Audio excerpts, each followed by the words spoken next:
Jornal Gente. E agora às 9 horas e 23 minutos, nós vamos conversar com o Eduardo Oineg. O Oineg teve a condução coercitiva do ex-presidente Lula. Teve agora a prisão preventiva do ex-presidente Temer. E nós passamos a discutir esses assuntos. A condução coercitiva já não é mais possível por uma decisão do Supremo Tribunal Federal. E a prisão preventiva? E quando é que ela, na verdade, se justifica, Oineg? Nesse caso, não?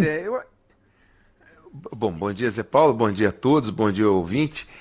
Quando a Lava Jato começa, ela começa com uma força que tem até hoje, que é aquela vontade que a sociedade tem de transformar o Brasil nesse campo frágil da corrupção.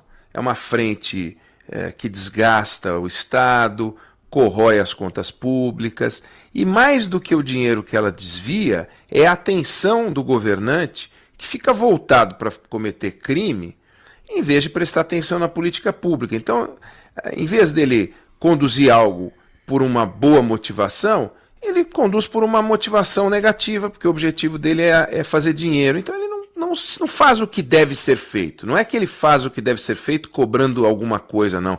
Ele não faz o que deve ser feito. Faz o que os outros acham que deve fazer e recebe um dinheiro. Então, a vontade de transformar, de acabar, de combater, de confrontar a corrupção era tão grande e continua, porque os níveis de corrupção no Brasil não mudaram, né? Simplesmente se desbaratou uma quadrilha enorme que atuava na Petrobras, atuava em algumas outras estatais, e que isso acabava justificando algumas atitudes.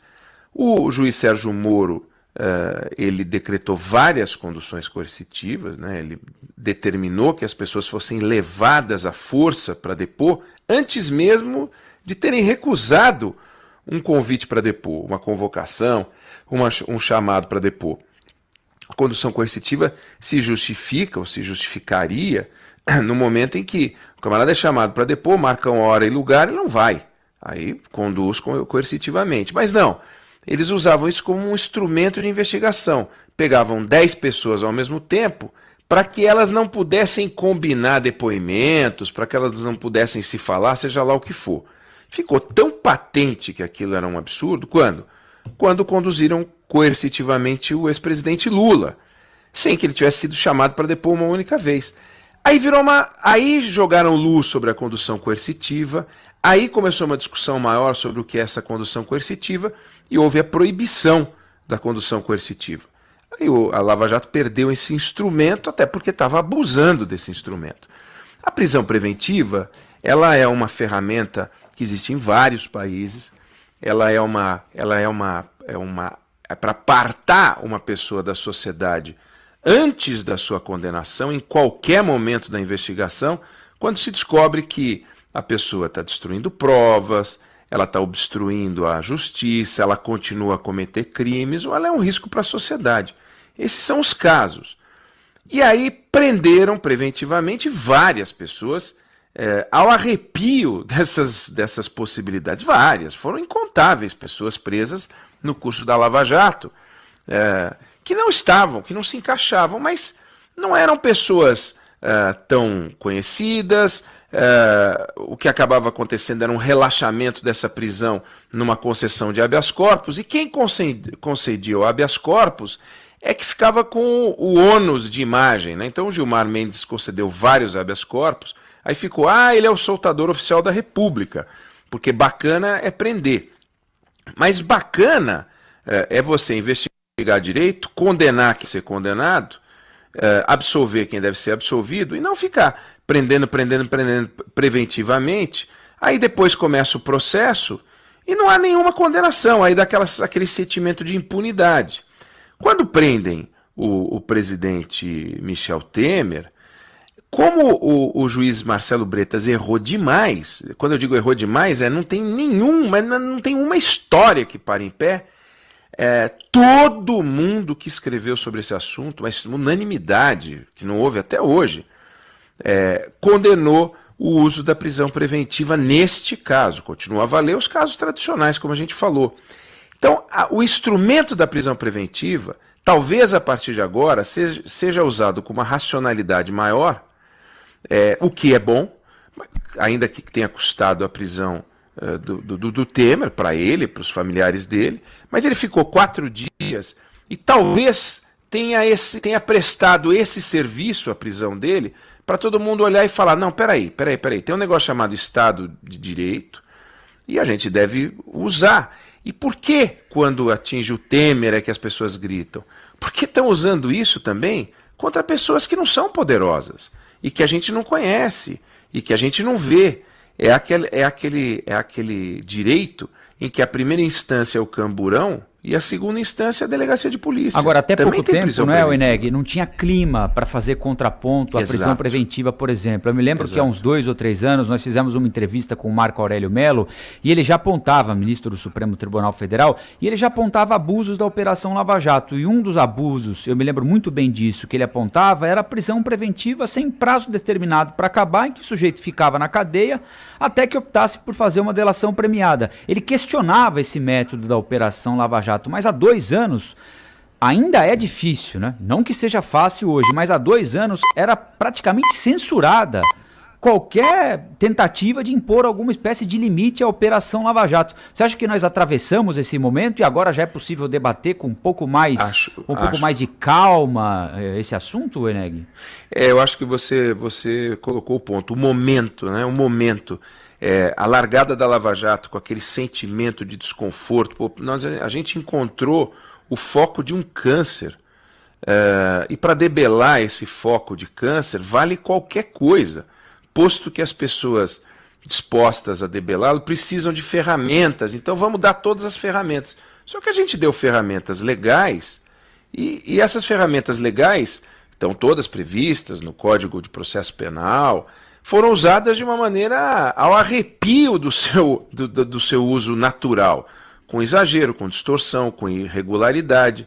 Se a gente tivesse um CNJ, né, que é o Conselho Nacional de Justiça, realmente atento, funcionando e agindo nos casos de abuso de autoridade, porque há abuso de autoridade em casos assim, você não teria esse exagero. Como o Conselho Nacional de Justiça só age quando encontra um juiz corrupto, mas precisa ter um volume de provas assombroso, e aí esse camarada é aposentado com um vencimento integral, essa é a maior punição, então o CNJ é uma piada.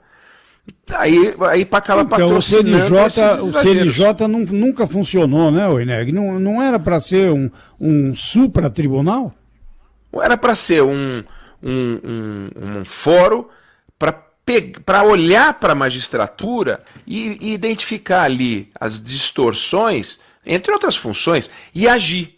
Uma grande correição, né? Um fórum para análise dessas coisas. E não tem nada disso, nada, zero. O que é um absurdo. Claro, quando pega um juiz como aquele juiz Lalau, que roubou dinheiro, ou outros casos de juízes que recebiam dinheiro, desembargadores, aí sim, aí eles vão lá e aposentam. Aposentam com um vencimento integral. Agora, estes casos em que o juiz é uma pessoa séria do ponto de vista, né, do dinheiro, não é o juiz corrupto, mas comete um erro grave. Vamos lembrar, no episódio em que o Lula estava já cumprindo pena, e um juiz resolveu soltar o Lula. Ele deu uma ordem, solta o Lula. Aí vai o outro desembargador, não solta o Lula. E ficou naquele solta o Lula, prende o Lula, solta o Lula, prende o Lula. Não é possível que quem mandou soltar e quem mandou prender, os dois estivessem certos. Um deles estava agindo de forma errada. Aí o CNJ vai olhar esse caso e não tem uma advertência. O juiz Sérgio Moro tomou uma vez uma chamada do Supremo quando ele vazou um áudio da Dilma conversando com o Lula. Aliás, vários áudios foram vazados naquele episódio que não tinham nada a ver com os crimes. Conversa da Marisa com o filho. Não tem por que soltar esses áudios. Lembra o áudio do Eduardo Paes, prefeito do Rio de Janeiro, esculhambando, brincando com o Lula e falando mal da cidade de Maricá, no Rio de Janeiro, esculhambava Maricá, ridicularizava o sítio e tal. Isso não tinha nada a ver, isso não era um crime. E esses áudios foram todos vazados.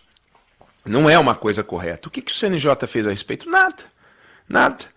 Então, os limites, agora eu acho que o Rafael foi ao ponto, quer dizer, esse momento atual permite uma reflexão. Não é para parar com a prisão preventiva, mas é para usar a prisão preventiva. A prisão preventiva está para o juiz, assim como o revólver está para o policial. Por que o policial anda armado? Por que o juiz tem a prisão preventiva como uma ferramenta? Para usar, em caso de necessidade. Imagina, se o policial saca a arma, começa a atirar em todo mundo, ele vai matar vários inocentes, algum culpado ele vai matar, algum bandido ele vai matar. Mas isso não significa que ele está usando a arma do jeito certo. Se o juiz então começa a prende, alguém ele vai prender e tinha que prender. Você lembrou aí do desembargador Favreto, né? Que tinha dado a ordem... O desembargador Favreto. Então ele voltou ao noticiário. Soltar o Lula. Né? Ele voltou ao noticiário agora. Impedindo a nomeação de Carlos Marum para o conselho da Itaipu Binacional. Marum está aí correndo com recurso para tentar ainda se agarrar nesse cargo. E vamos combinar, depois do que ele fez, mandando soltar o Lula, você vê uma decisão dessa e você fala, ele age por que motivação? Qual é a motivação? É política? Então, mas recentemente o Marco Aurélio fez a mesma coisa, não para o Lula, mas para todos os condenados em segunda instância. Né? Se não corrigem, tinha um bando já na rua.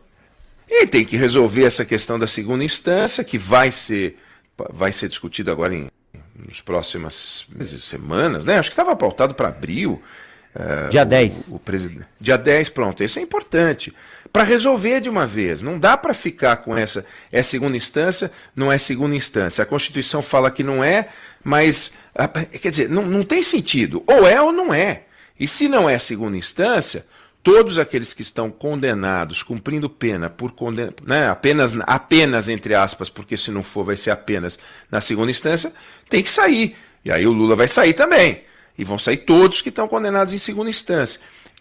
É preciso enfrentar as coisas. O Sérgio Moro deu uma entrevista ontem que ele disse o seguinte, que ele é contra a história de Caixa 2 ir para a Justiça Eleitoral. Mas ele falou uma coisa interessante, ele disse, vamos resolver isso no Congresso Nacional. É lá que tem que resolver. A Casa das Leis é que tem que resolver a circunstância em que você usa a justiça especializada, a circunstância em que você pode usar a preventiva, a arma do policial. É lá que resolve. O Poder Judiciário tem que seguir as coisas. Agora, a arbitrariedade é ruim para o Temer, mas aí o Temer é impopular, então dane-se. Não, a arbitrariedade é ruim porque a arbitrariedade não pode imperar numa sociedade democrática. Valeu, Eneg. A gente fala durante a semana então, hein? Grande abraço. Até mais.